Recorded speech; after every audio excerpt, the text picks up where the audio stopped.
New Moon Chapter 1. The first flame, Thoth's descent into matter. Before the sands of Egypt bore names, before stars were charted by priests and called gods, before temples echoed with hymns to Ra and Osiris, there was only the one flame. It flickered not in fire, but in frequency, spoke not in words, but in vibration. And from this primordial frequency emerged a consciousness, not created, not born, but remembered into being. He did not walk, yet he was motion. He did not speak, yet all sound bowed to his voice. He was the thought before thought, the word before language. He was called many things, but in the sacred tongue of the ancients, he was known as Jehudi. To the Greeks, Thoth, and to those who see with inner eyes, he was the first flame in form. But why did a being of such magnitude descend? Why would a consciousness that had access to all planes, that lived unbound by matter, choose to enter a world of stone, bone, and shadow? It was not to rule, nor to teach in the way we understand teaching. It was to remember, to anchor a memory the earth was in danger of forgetting. You see, Ancient Khem, what we now call Egypt, was not merely a civilization. It was a frequency, a mirror of the higher realms encoded into physical form. In Khem, geometry was a language, color was an intelligence, and vibration was law. But even Khem, in all its brilliance, was beginning to forget the source. Knowledge was blooming, but wisdom was waning. The balance had begun to tilt, and so Thoth entered, not as a savior, as a scribe, as a witness to what was, what is, and what could still be, if only the flame could be remembered. He did not arrive by ship or chariot. He arrived through alignment, through resonance. The old stories speak of a star falling from the heavens, a flash in the night sky, followed by silence, and then the presence, not in form as we know it, but as a pressure in the air. Clarity that stirred the heart, a knowing that had no source. Thoth took on shape not to be seen, but to be understood. The ibis, bird of precise movement, solitary wisdom, and eternal watchfulness. And sometimes the baboon, primal, lunar, tied to tides and time. These were not disguises. They were frequency vessels, archetypal forms, mirrors of the laws he came to embody. He walked among the temples not as king, but as current, not building, but awakening. He was not here to bring knowledge. He was here to restore the memory that knowledge without wisdom leads only to illusion. He taught not with lectures, but with presence. He sat in silence and let the geometry of the stars speak through him. He raised his hand over stone, and the glyphs appeared, not etched, but sung into place. To stand in his presence was to remember that all things are frequency first, but not all recognized him. Powerful priests, already swelling with pride, felt his silence as a threat. Kings feared his eyes, for in them they saw not flattery but reflection. The flame burns equally, after all. Both ego and ignorance turn to ash in its light. So Thoth remained hidden in plain sight. He moved through Khem as vibration moves through water, unseen but deeply felt. He encoded his wisdom in structures, in symbols, in stars. He created what we now call the mystery schools, not to conceal the truth, but to protect it. Because some truths are not meant to be spoken. They must be remembered. And yet, even as he worked, the forgetting continued. Even Khem, sacred Khem, was not immune to the pull of power, the seduction of separation. So Thoth wrote. He wrote not for men, but for time itself. The emerald tablets, encoded with light, encrypted in vibration, not to be read, but to be awakened, carried across ages, untouched by flood or fire, waiting only for resonance, waiting for now. Thoth's descent was never an arrival. It was a seed, a frequency sown into the field of human consciousness, designed to bloom only when the soil was ready. And now you feel it, that soft pull in the chest, the strange remembering when you read words you've never heard before, the shiver of recognition in dreams that feel older than you are. This is the signal, the signature of Thoth, echoing through your inner sky, because the first flame never left.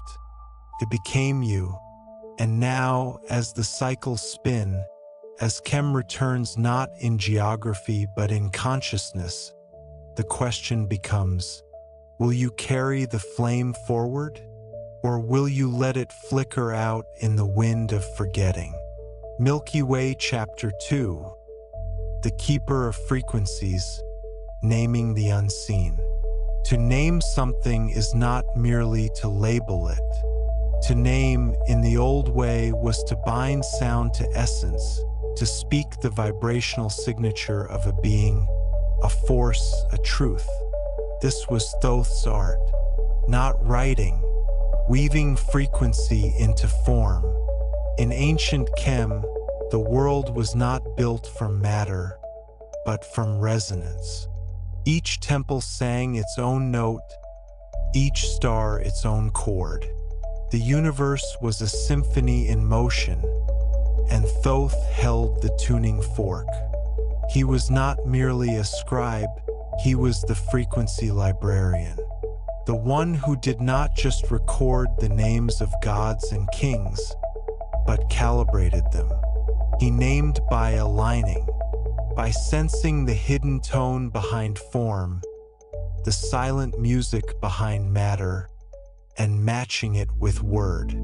And this is where language was born, not the fractured tongues of modern nations, but the sacred script, Midu Netter, the words of the gods. Glyphs not drawn, but channeled, carved not for reading, but for resonance. Each symbol was a spell, a sonic portal, and Thoth was their keeper.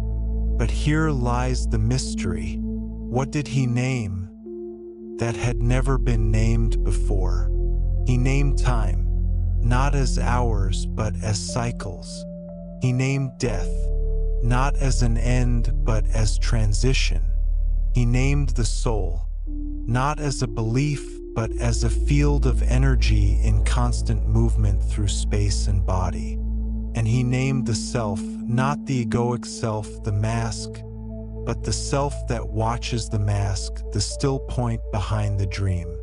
This was dangerous, because to name the self is to wake it, to stir the sleeping fire that modern man was trained to ignore. And so the mystery schools were born, quietly, in shadow, not as places of study but of alignment. You were not taught there. You were tuned through chant, breath, symbol, color, ritual. Each method designed not to feed the intellect, but to harmonize the human with the divine pattern. Thoth knew the risk. He knew what happens when naming becomes control, when sacred frequency is used to manipulate, not liberate. He had seen it in Atlantis, He watched as sound, once used to levitate stones and open the heart, was weaponized to command thought and enforce obedience. And in Khem, the pattern began again. The priests of manipulation emerged, the architects of illusion. They copied Thoth's symbols, but stripped them of essence. They built temples without resonance. They mimicked the glyphs, but their spells rang hollow. The word became dogma, the symbol a cage, but the real names were hidden, encoded in layers, stored in light. Some say Thoth placed them in the stars. Others, that they are woven into the DNA of those who still dream in symbols and wake with names on their tongue they've never spoken before. In truth, both are correct, because Thoth's real legacy was not the language of stone, but the language of soul. A resonance map encoded into human consciousness, waiting to be remembered. And now, as language becomes noise, and symbols are forgotten beneath a flood of screens and signals, the old frequency stirs again. You felt it, a name whispered in dreams, a glyph that sparked something deep when you didn't expect it. The call to chant, to sound, to vibrate, not for performance, but for alignment. This is the call of the keeper of frequencies. This is Thoth speaking through vibration, asking not to be followed, but remembered. So now the question is not, who was Thoth? The question is, what ancient name lives inside your frequency, waiting to be spoken not with the mouth, but with the soul? Because to name the unseen is to awaken the eternal. Amphra Chapter 3. The hidden temples, where light learns to whisper. There are temples that tourists visit, carved in stone, photographed endlessly, explained by guides with timelines and theories. But those are not the temples Thoth built. The real temples are not seen, they are felt, hidden not beneath sand, but beneath perception. They are not places of worship, but instruments of vibration. Each one a resonant chamber, tuned not for ritual, but for remembering. The ancients called them per-anku, houses of life. But what life were they housing? Not the body, not the breath. They housed consciousness itself, crystallized in geometry, frequency, and sacred proportion. And within these silent sanctuaries, light did not shine, it whispered. These temples were not built, they were dreamed into stone by initiates who understood that space could shape awareness. That a room, aligned to the stars, carved to golden ratios, filled with certain tones, could awaken parts of the soul left dormant for lifetimes. Thoth didn't teach with scrolls. He initiated through experience. Imagine this. You walk into a chamber. The air changes. There is no sound, yet you feel a vibration in your bones. You stand between pillars aligned to Sirius and Orion's belt. You speak your name, not the name you were given, but the one you remembered, and suddenly, the glyphs on the wall seem to pulse. Not with light, with recognition. This was the function of the hidden temples, to mirror the initiate's inner frequency back to them, to awaken the map of the cosmos encoded within. But entrance was not earned through status. It was earned through frequency. If your heart beat with greed, the chamber would remain silent.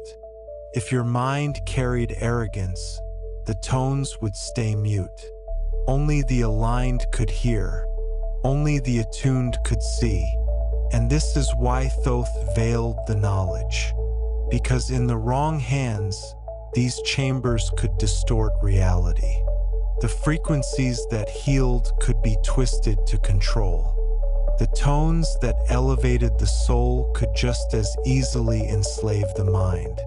And so the temples were cloaked, not in mystery, but in resonance.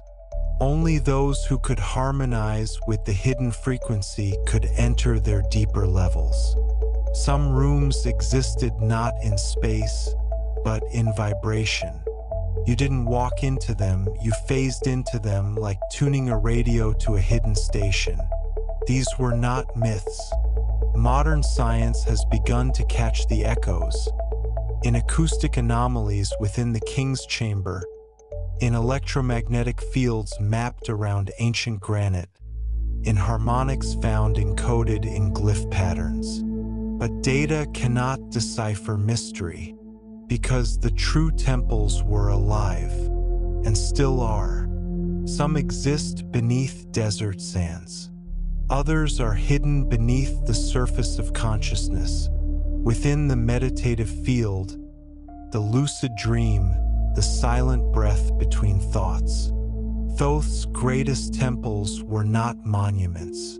They were technologies of remembrance, not to teach you something new, but to reawaken what you have always known. So why does this matter now? Because the resonance is returning, not in stone, but in you.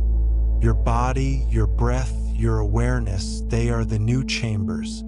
The same energy that once flowed through Thoth's hidden temples now stirs within your spine, your cells, your voice. And as the world descends into noise, you are being called to become the stillness, to become the temple, to become the chamber where light whispers again. And so, the only real question is, what inner frequency are you building your temple with, distortion or divine resonance? Because the architecture of your soul is already under construction. Waxing Crescent Moon Chapter 4, The Fall of the Balance, when knowledge turned to control. There comes a moment in every golden age when the very light that gave birth to wisdom begins to cast shadows. At first, they are subtle. A desire to protect sacred truths becomes a reason to withhold them. A need to preserve harmony becomes an excuse to enforce order, and slowly, the circle begins to wobble. In Ancient Khem, where the breath of the gods still echoed through stone corridors and the Nile mirrored the Milky Way, a slow forgetting began, not in the streets, but in the sanctums, not among the uninitiated, but among the wise. Thoth, who had once walked between temples as a current of remembering, now watched from behind the veils. Not because he had left, but because those who once listened to the subtle frequencies had begun to speak over them. Knowledge, once carried in silence and transmitted through alignment, had been cataloged, compartmentalized, and then claimed. The first sign of the shift was not destruction, it was systemization. What had been vibrational wisdom became doctrine. What had once required initiation of the soul now required permission of the hierarchy. The glyphs that once pulsed with divine resonance were copied onto scrolls, recited from memory, their sacred breath slowly replaced with pride. The high priests, once caretakers of alignment, became interpreters of law. Temples still vibrated, but the tones no longer cleansed. They commanded, and slowly, the voice of the spirit was replaced with the echo of control. This was not a fall in fire or battle. It was a soft descent, adrift, like a boat that's unmoored from its spiritual harbor, floating with the current, unaware that it's already far from shore. Thoth had warned of this, not with fear, but with foresight.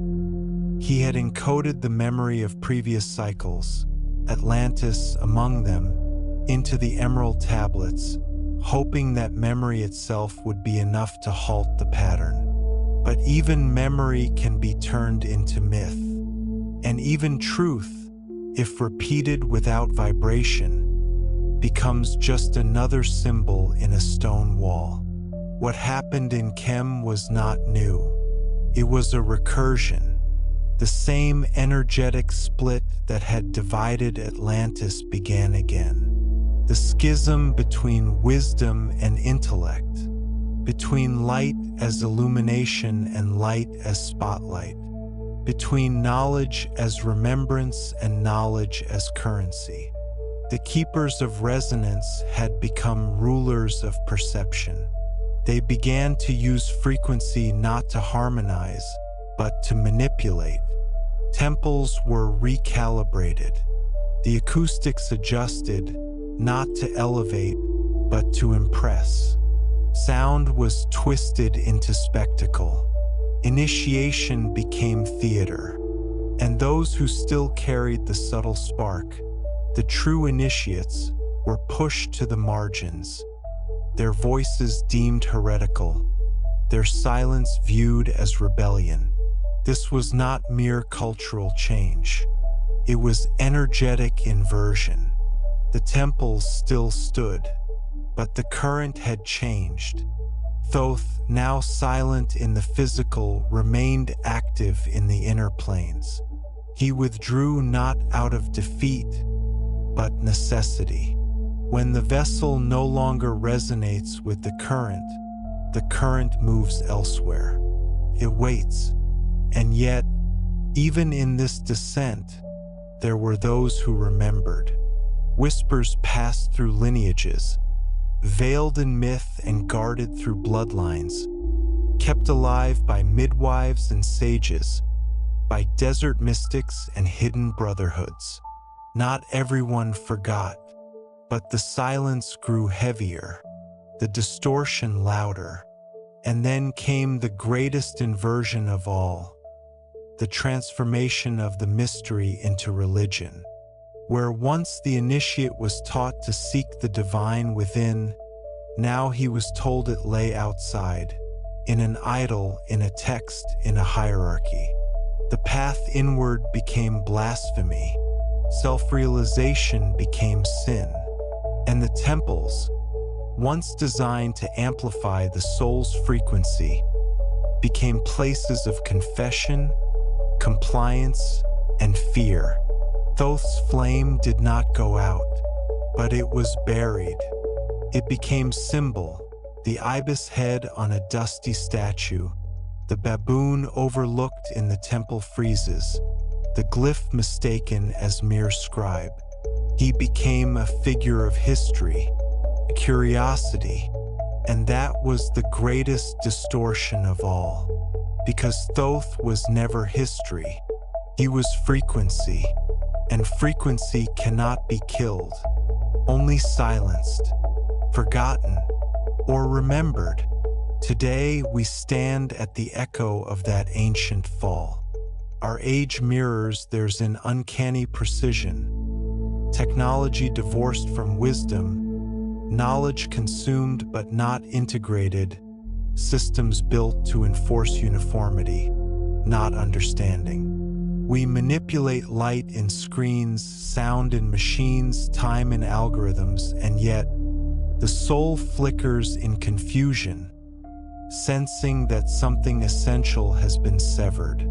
We are surrounded by the same temptation to turn sacred force into personal power, to use vibration not for union, but for control. And just like before, the descent is not loud. It is soft, logical, systemic, but beneath it, the soul remembers.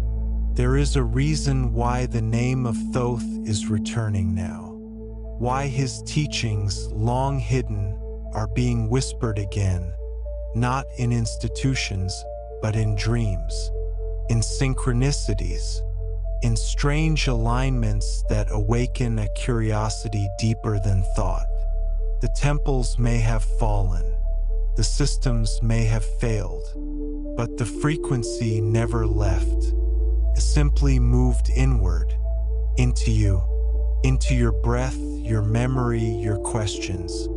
And so, the question that remains is not how the balance was lost. It is this: what will you do when it begins to return? Because the same energy that once lifted Atlantis and Khem is stirring again. And this time, you are not the observer. You are the temple. You are the scribe. You are the resonance through which Thoth now speaks. Cyclone Chapter 5. The Journey Beyond Time, Thoth's Passage Through the Veils. Time, as you have been taught to understand it, is a straight road.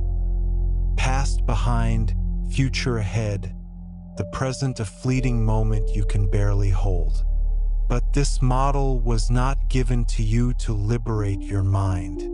It was given to contain it. Because if you ever realize the truth, that time is not a line, but a spiral, a rhythm, a doorway, you would begin to question everything you've ever been told about birth, death, memory, destiny. And you would begin to remember. That is what Thoth knew. That is why he left. Not to escape, but to enter deeper. To journey beyond time, not as a traveler, but as a navigator of frequency. When the temples began to distort, when knowledge began to harden into dogma, when the frequency of Khem fell out of harmony with the higher tones of the cosmos, Thoth did not fight. He withdrew, but his withdrawal was not absence. It was transformation.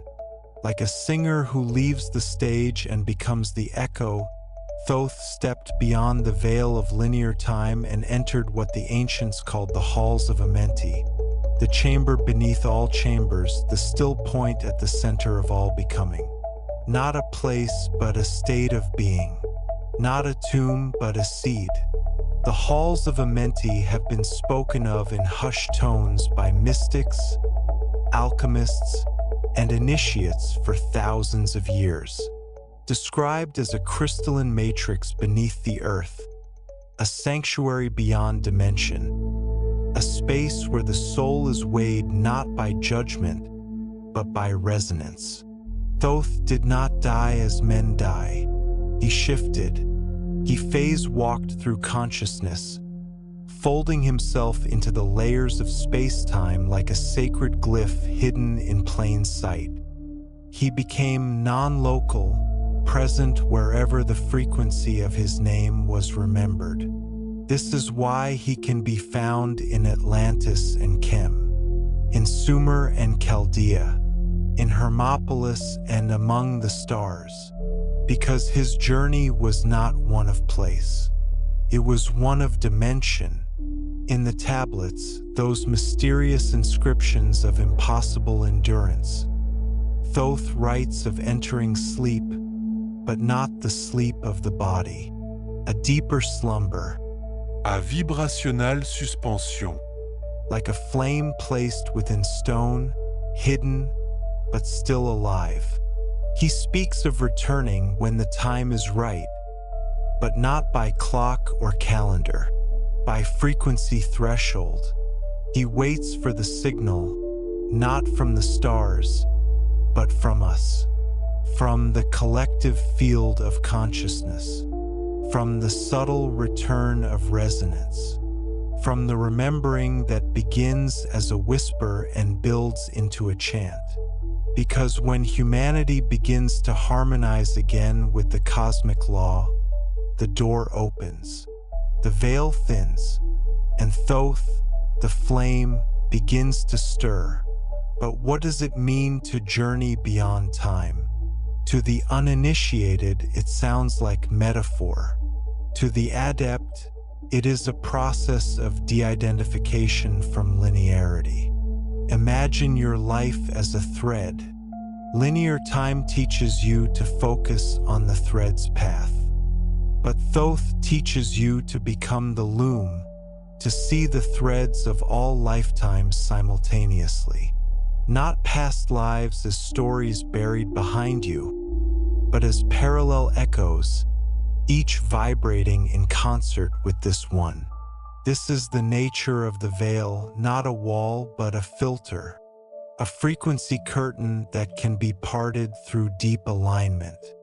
Thoth crossed that curtain not once, but eternally.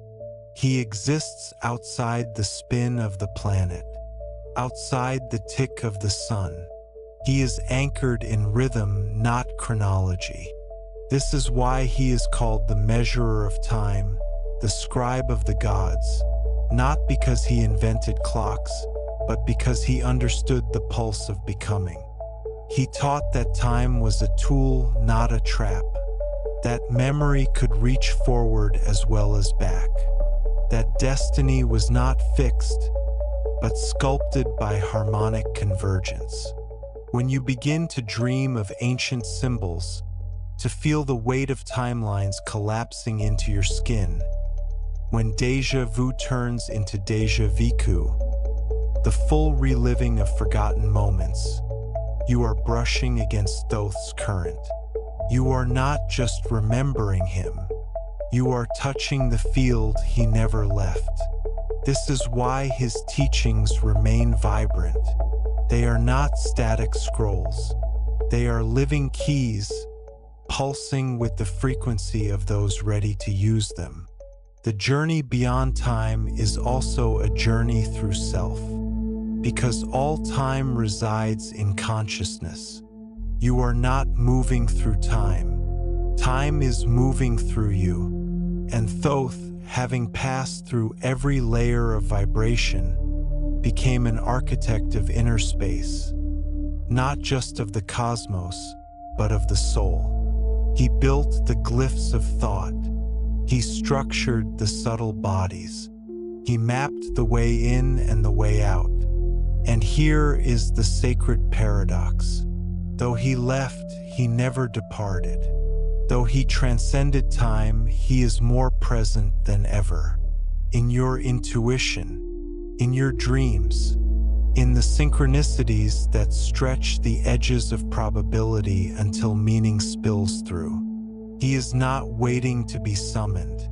He is waiting to be aligned with, because to journey as he did, you must become what he became, a flame within form, a being of rhythm, a consciousness no longer bound to the illusion of minutes and hours. So now you see, Thoth's journey was not escape. It was entrainment. He became the frequency of remembrance itself. And when enough of us begin to vibrate with that tone, something ancient stirs. The veil begins to shimmer. The geometry of the soul sharpens.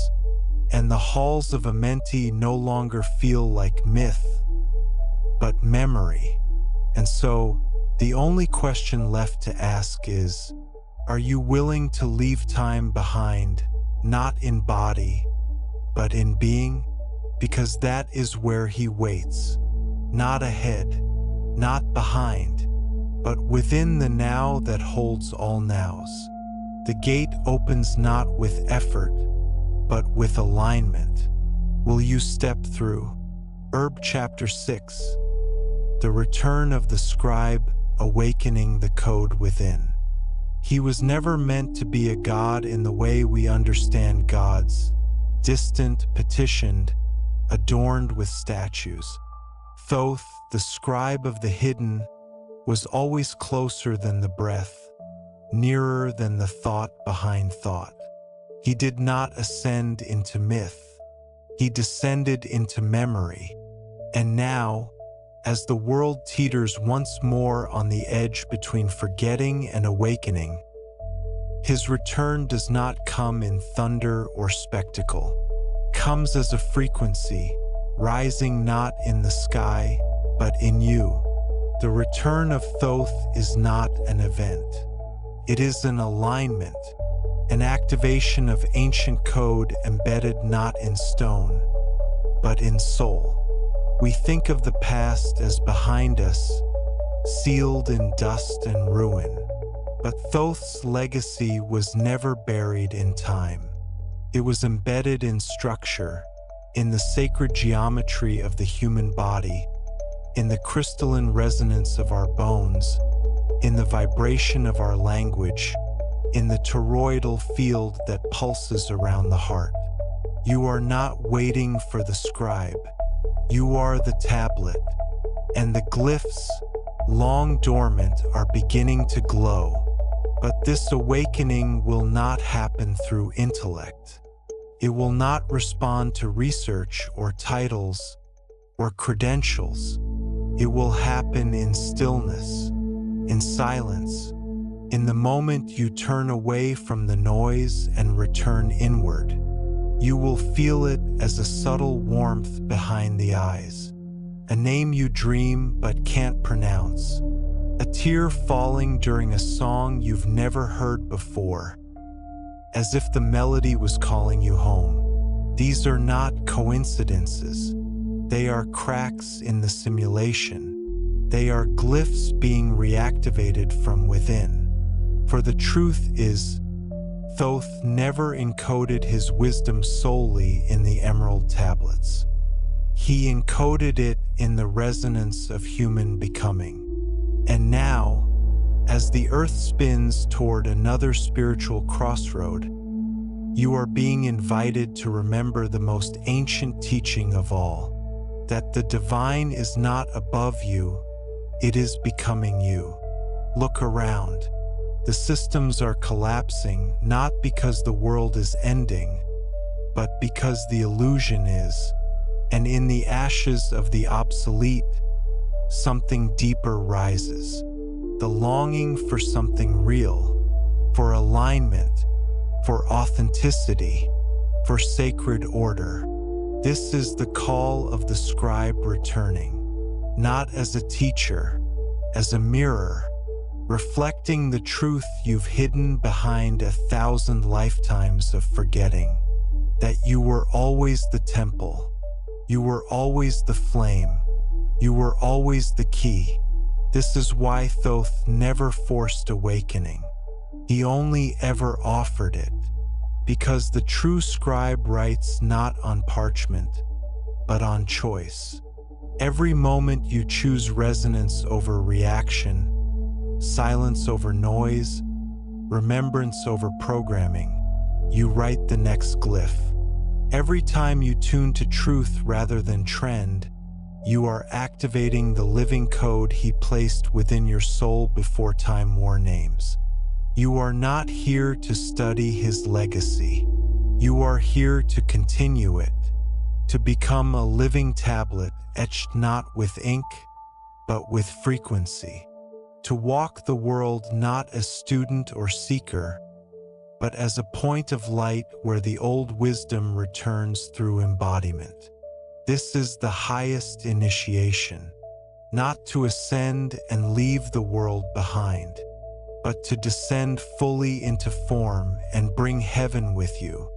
To remember that the real temple is how you hold your silence, how you speak your word, how you carry your frequency in a world hungry for vibration. And so, the return of Thoth is not prophecy. It is possibility. It is occurring right now, in millions of subtle awakenings, in sudden knowings, in dreams that feel like instructions, in strange moments where you realize you've been here before. You're not reading this for the first time. You're activating it because he never left. He became the script that reappears when the soul is ready to read. So now, beloved, The question is no longer, who was Thoth? The real question is, what part of you is ready to become the scribe? Not in title, in vibration. Will you write the next verse? Not with hands, but with how you live. The tablet is open. The light is steady. The glyph is waiting. Are you ready to inscribe it with the frequency of your own remembering?